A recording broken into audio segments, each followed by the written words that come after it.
Bon matin tout le monde, j'espère que vous avez passé une belle semaine.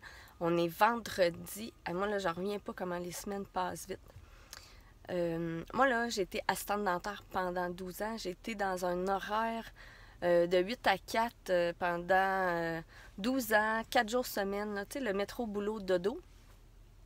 Et puis mon chum à moi, là, il est entrepreneur depuis maintenant 18 ans. Il a son entreprise en électricité.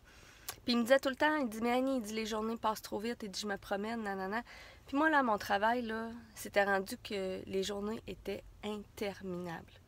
Pour vrai, là, 1 heure, là, c'est comme si ça valait 3 heures, là. Ça finissait plus de finir, c'était fou. J'ai lancé mon entreprise, j'ai arrêté de travailler, en fait, en décembre 2016 pour quelqu'un. Et puis j'ai lancé, je suis devenue travailleur autonome officiellement au mois de mars.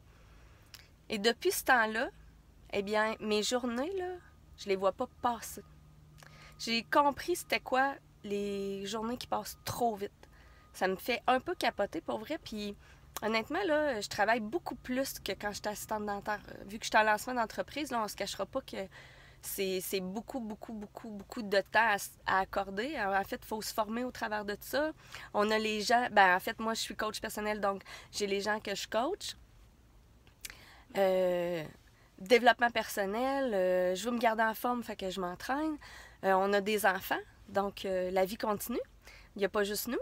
Et on est deux entrepreneurs, fait que on se challenge beaucoup les deux. C'est le fun, on a une belle complicité, même si on est complètement dans deux domaines très différents. Mais je dois dire que c'est ça, le temps passe vite. Donc, il est super important de planifier ses journées.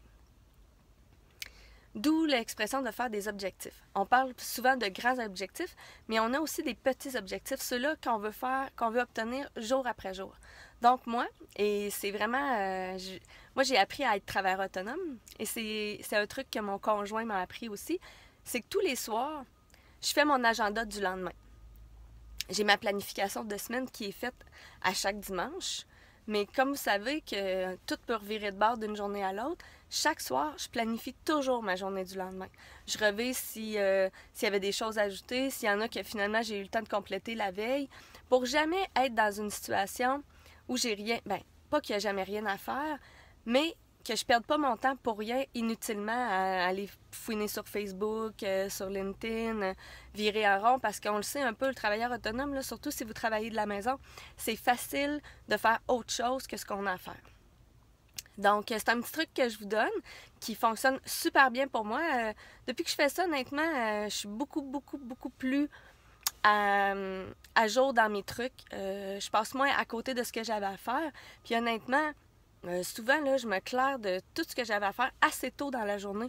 Donc, ça me permet d'avoir beaucoup plus de temps pour faire des trucs vraiment, vraiment, vraiment le fun. Fait que même que des fois, mon conjoint et moi, on se libère des après-midi pour aller faire du vélo quand il fait beau.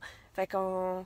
C'est l'avantage où on peut se trouver plus de liberté. Si vous avez un horaire qui est vraiment bien planifié, eh bien, vous allez voir toute la liberté qu'on peut avoir en étant travailleur autonome. Donc, sur ce, j'espère que je vous ai donné un bon truc et je vous souhaite une magnifique journée et un super beau week-end. Profitez-en pour faire des trucs en famille, pour vous reposer, vous vider la tête et revenir en forme pour la semaine prochaine. Bye bye!